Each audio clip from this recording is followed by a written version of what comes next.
Jorge, sou professor de Física e a gente vai ver hoje o lançamento oblíquo, só que aplicando o cálculo diferencial integral, ok? Então vamos lá.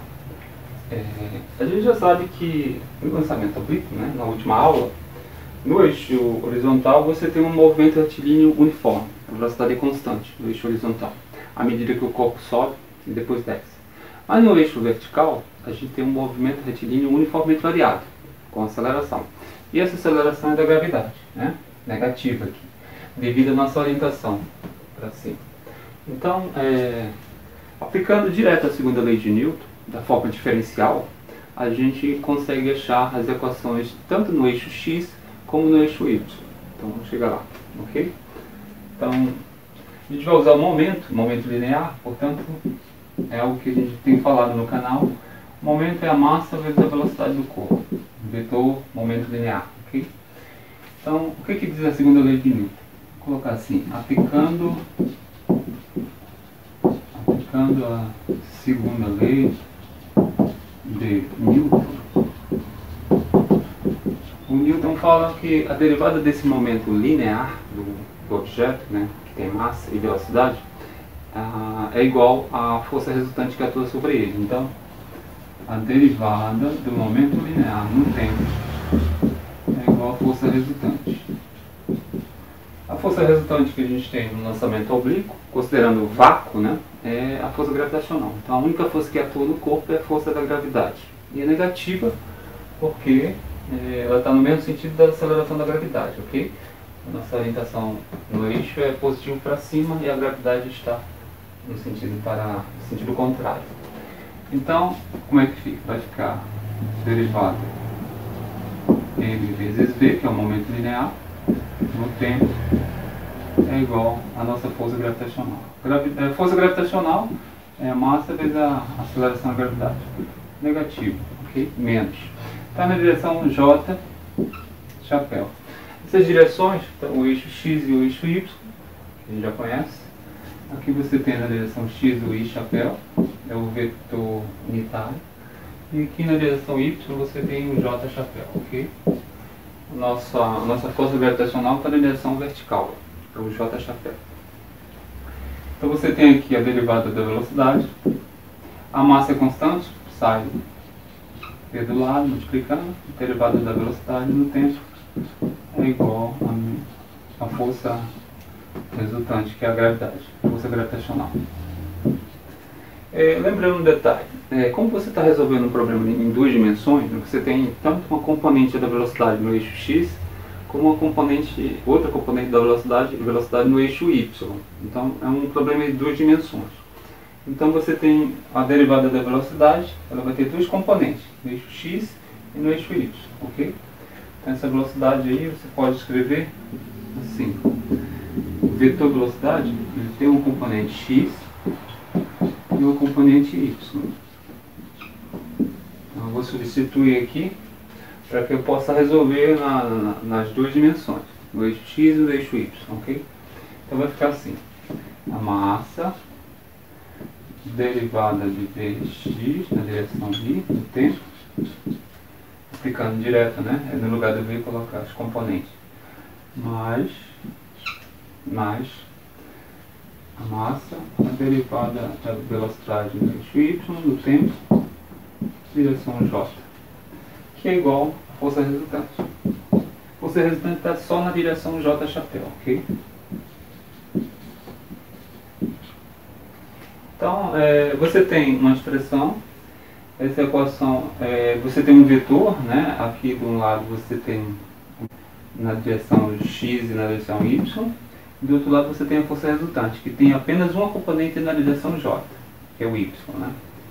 E não tem componente na direção x, que é o i chapéu. Mas você tem de qualquer forma a igualdade vetorial. Você tem a igualdade aqui, você tem a igualdade vetorial. Eu posso cortar essa massa? Pode, né? Vou cortar essa massa aqui.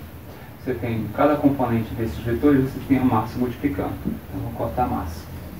Então, a massa não vai participar da nossa equação, né? Essas equações que a gente vai deduzir. Vamos escrever novamente aqui em cima.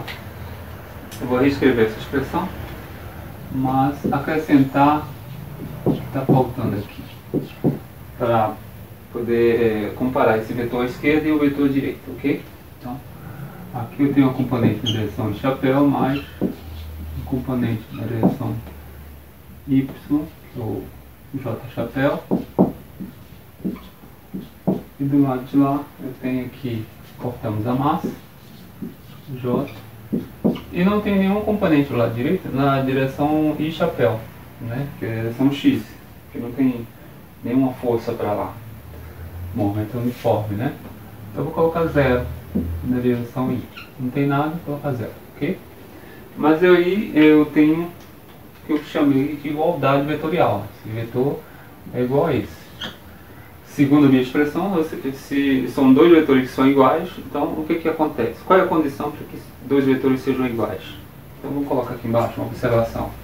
Ó, imaginemos um vetor U que tem duas componentes, A e B, direção I e J chapéu. E um outro vetor V que tem duas componentes também, C, D, direção J. Se esses vetores são iguais, o A tem que ser igual a C, na mesma direção I, chapéu. E o B tem que ser igual a D, na mesma direção J, chapéu. Ok? Então eles serão iguais se isso acontecer. Componentes iguais. Então eu posso impor aqui, são dois vetores, a direita e a esquerda e a direita. Então eu posso dizer que os componentes na mesma direção são iguais. E com isso, eu vou obter duas equações aqui embaixo. Vou colocar aqui. A componente na direção I chapéu é igual a essa componente da direção I chapéu, ok? Então vai ficar assim: dv x dt é igual a 0 na mesma direção. Esse termo tem que ser igual a esse. E esse eu vou chamar de equação número 1. E a componente na direção J chapéu é igual a essa componente na direção J chapéu, já que eles são iguais. Então vai ficar dvy dt é igual a menos g. E agora sim, os vetores são iguais, portanto as componentes na mesma direção são iguais. Essa segunda equação diferencial vai ser a equação número 2. Então eu tenho aqui separadamente as equações diferenciais no eixo x e no eixo y. E eu tenho que resolver os dois eixos e encontrar as equações necessárias. Então vamos fazer isso. Eu vou apagar, ok? E vou primeiro pegar a equação no eixo x, essa aqui, e resolver. Então, vamos apagar aqui. Colocar um espaço aqui. Vamos, equação. Pegando a equação I, a número 1, aqui o eixo, aqui o eixo x. A equação do eixo x. Então a velocidade, a componente da velocidade no eixo x, derivada no tempo, é igual a 0. Então, qual é a conclusão que a gente tira daqui? Se a derivada da velocidade do eixo x no tempo é igual a 0, é porque Vx deve ser constante. Porque a gente sabe que a derivada de algo constante, que não varia no tempo, tem que ser 0. Então só quando esse algo aqui é constante, a derivada dele é 0. Ok? Então a derivada de algo constante tem que dar 0. Portanto, a velocidade no eixo x é constante. Essa é a conclusão que a gente chega. A gente já sabia, porque no eixo x você tem um movimento retilíneo uniforme. A velocidade é constante no eixo x. Então aqui a gente só confirma essa que a gente já conhece do lançamento oblíquo. Tá bom? Então aqui você tem movimento retilíneo uniforme. Muito bem. E o que a gente está fazendo é exatamente isso: estudar o movimento através do cálculo diferencial integral. Agora, vamos pegar a equação diferencial no eixo y, que é essa segunda equação. Então, lembrando, aqui é o eixo y, a equação número 2. Vamos copiar para cá. E como essa derivada no tempo da componente da velocidade no eixo y não é igual a 0, mas sim igual a menos a gravidade, então aqui essa velocidade em y ela não é constante, como a gente já sabia também, né? Porque no eixo y você tem um movimento retardado da subida e um movimento acelerado da descida. Essa velocidade aqui ela varia no tempo. Então ela não é constante, é um movimento uniformemente variado. Então a gente vai ter que resolver essa equação diferencial e achar a partir daqui as equações no eixo y da velocidade e da posição. Ok? Então vamos apagar esse lado e concluir achando primeiro a equação da velocidade. Então, para achar a equação da velocidade, eu vou multiplicar cruzando isso aqui. Então vamos fazer assim, dvy é igual a menos g dt, integrado os dois lados. Então como é que vai ficar? Integrando dvy, a variável aqui é v, é a velocidade do eixo y. Integrado do outro lado, g é constante, sai da integral, integração em dt, que é o tempo.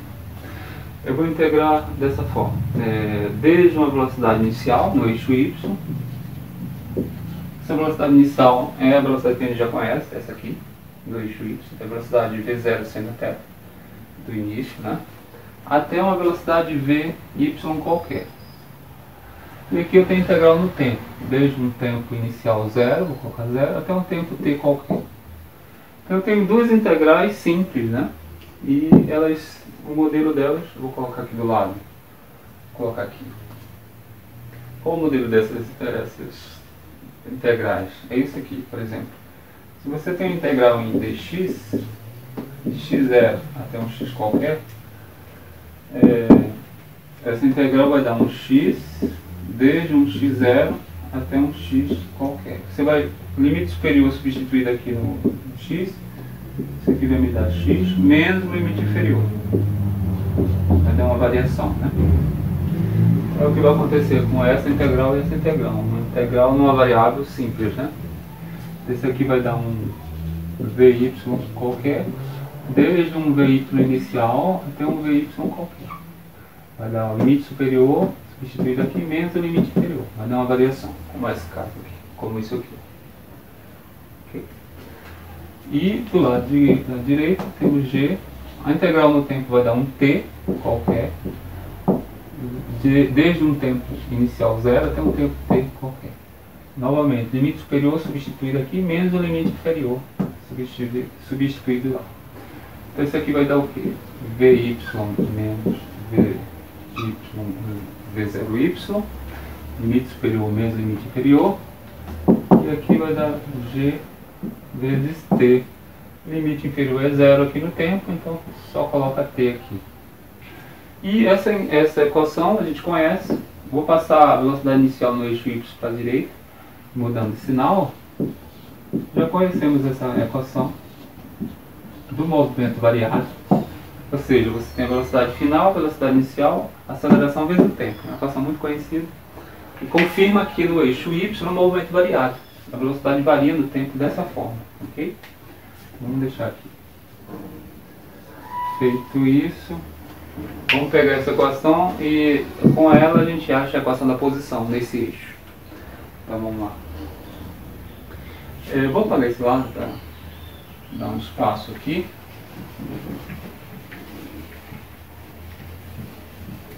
Dá um espaço. E a partir dessa expressão da velocidade eu vou ter que integrar isso aqui. Então, mas eu vou usar a definição de derivada. Qual é a definição de derivada? É essa aqui. A derivada da posição do eixo y no tempo, dy dt, é igual à velocidade. Mas a velocidade eu já tenho. A velocidade é essa aqui. É só jogar a velocidade aqui e integrar dos dois lados. Então vai ficar como? Vou fazer assim. dy dt é igual a velocidade, que é essa expressão, v0y menos gt. Esse v0y, um detalhe, né? O v0y, só lembrando, é essa expressão aqui, tá? É a velocidade inicial no eixo y. Vou multiplicar cruzando isso aqui, aí vou passar aqui. Passar para cá. Então vai ficar dy de um lado e o dt eu faço multiplicando, então vai ficar parêntese dt. Esse dt ele vai multiplicar aqui para dentro do expoente Então na verdade eu vou ter uma integral em dy, dt, e duas integrais no tempo aqui, dt vezes dt. Então vamos integrar. Integrando em y, desde um y inicial até um y qualquer, e duas integrais no tempo. Esse v0y é a velocidade constante, então sai da integral do tempo de 0 até t. E aqui g é constante, integral de t dt, que é esse termo aqui, desde 0 até um tempo qualquer. A posição inicial pode ser 0 também, até porque o lançamento oblíquo a gente sai da origem, né? Então y0 é 0. Aqui é 0. Ok? Então vou dar um espaço no nó. A gente tem a equação da velocidade, eu vou deixar ela aqui e vou apagar todo o resto para me dar um espaço. E achar a equação da posição no eixo y agora. Então, deixa aqui a equação que a gente achou. Aqui o y vai dar a variação, y limite superior menos limite inferior, porque essa integral em dy é igual a integral em dx, né? Vai dar uma variação. Esse aqui vai dar y superior menos 0, que é igual a 0y. Aqui vai dar um t, integral em dt dá t, e aqui vai dar g. E essa integral em t dt? Eu vou colocar um exemplo aqui. A integral em t dt é como a integral de x dx. Eu vou colocar um x0 igual a 0, porque o nosso tempo aqui é 0. O limite inferior é 0. Então, até um x qualquer. Então, x dx vai dar o quê? A fórmula básica é essa aqui, né? Você pega pega o expoente, soma mais 1, divide pelo expoente mais 1. Essa é a ideia. Ou seja, essa integral x dx vai dar, o expoente do x aqui é 1. Então x, esse expoente mais 1, fica 2, né? Então fica x ao quadrado sobre 2. Esse é o resultado da integral. Tudo bem? Porque o expoente é 1, mais 1 fica 2. De 0 até x, né? Tipo de 0 até x. Quando você substitui o limite superior aqui, o 0 não precisa, vai dar exatamente isso, essa expressão mesmo. Esse é o resultado básico dessa integral em x dx, ou seja, é a mesma coisa de t dt, né? Vai dar um t ao quadrado sobre 2. Então isso que a gente vai botar aqui, ó, t ao quadrado sobre 2. Pronto. Ela já tem uma cara, né, uma equação da posição, aqui é a equação da velocidade, aqui é a equação da posição no eixo y, já tem uma cara conhecida. Por quê?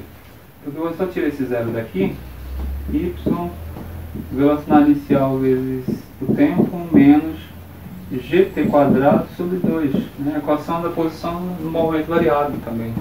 Velocidade inicial vezes o tempo, aceleração por 2, t quadrado. É a equação do segundo grau no tempo, né?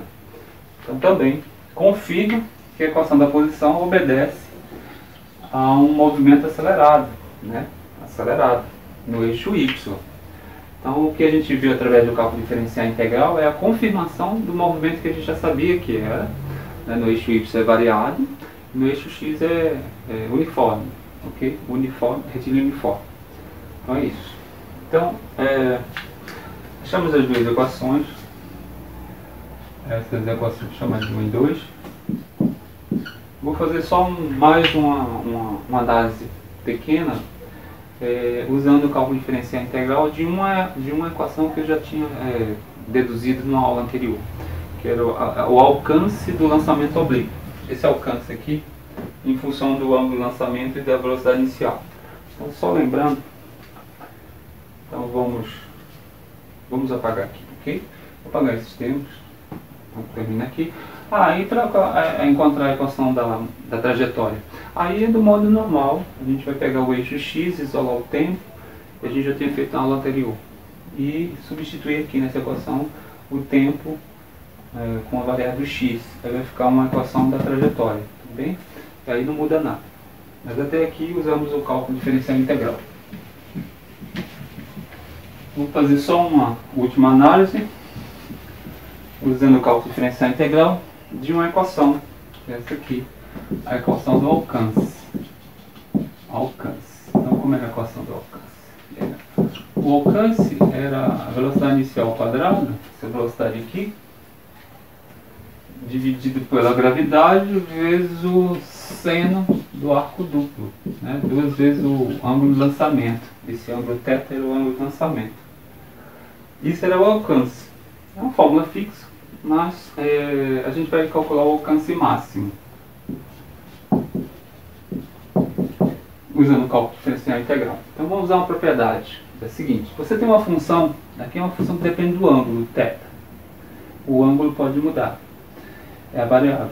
Então, para você calcular o ponto de máximo dessa função, a gente deriva e iguala a zero. Na verdade, derivando e igualando a zero, você vai encontrar pontos de máximo, máximos e mínimos também, ok?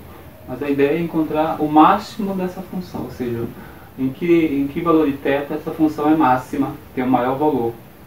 Então, qual é o alcance máximo a partir desse ângulo? Que ângulo vai dar um alcance máximo? Essa é a pergunta, né? Então, vamos fazer isso. Então, vamos pegar essa equação, derivar e igualar a zero. Estou fazendo isso, ou seja, eu estou fazendo isso aqui. Eu pego uma determinada função que depende de θ e estou derivando em relação a θ e igualando a zero. Com isso, fazendo isso, eu encontro pontos de máximo e de mínimo. Ok?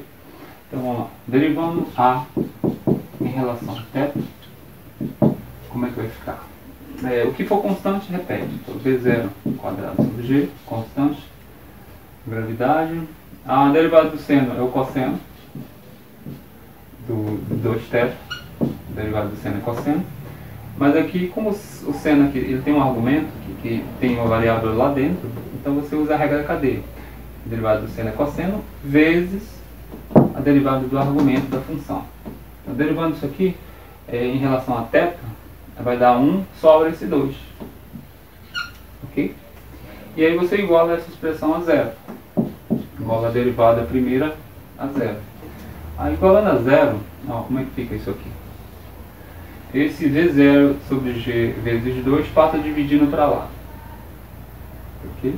Passa dividindo. Isso aqui vai dar zero mesmo. Então vai ficar só o cosseno de 2θ, que é igual a zero. Então, por quê? Para que essa expressão seja zero, a parte constante não vai ser zero. A parte constante é diferente de zero. V0 é a velocidade inicial, é diferente de zero. A gravidade é diferente de zero. O 2 é um número diferente de zero. Então, para que isso seja zero, a única possibilidade é que o cosseno seja zero. Então, eu pego logo o cosseno e digo que é zero. Ok? Então, a gente vai encontrar um cosseno que dê o resultado zero aqui do lado, só para comparar. Então, se o cosseno de 2θ é zero, qual é o cosseno no círculo trigonométrico que dá zero? É o cosseno de 90 graus, por exemplo. O cosseno de 90 graus, que é π por 2, dá zero. Então, aqui você tem uma igualdade. Se o cosseno de 2θ é igual ao cosseno de π por 2, é a mesma função cosseno, então os argumentos têm que ser iguais para que essa igualdade seja verdadeira. Então, ou seja, 2θ tem que ser igual a π por 2. E aí, você pode tirar daqui, pegar, né? Se 2θ é igual a π por 2, você pega θ, passa o 2 dividindo pelo π por 2, vai multiplicar embaixo, né? Então vai ficar 4. E π por 4 é 45 graus. Então, o ângulo que eu devo lançar um objeto para que eu obtenha o alcance máximo é 45 graus. Isso no vácuo, tá? Então, esse é o ângulo de lançamento de alcance máximo. Isso aqui no vácuo. Porque se eu não estiver no vácuo, se eu estiver num ambiente que tenha atmosfera, o ângulo tem que ser maior que 45. Pode chegar até 70, 72 graus. Então, na prática, isso não acontece. Agora, no vácuo, o ângulo de maior alcance é 45 graus. Tá bom? Então é isso. E a gente encerra essa abordagem usando o cálculo diferencial integral no lançamento oblíquo, no vácuo. Ok?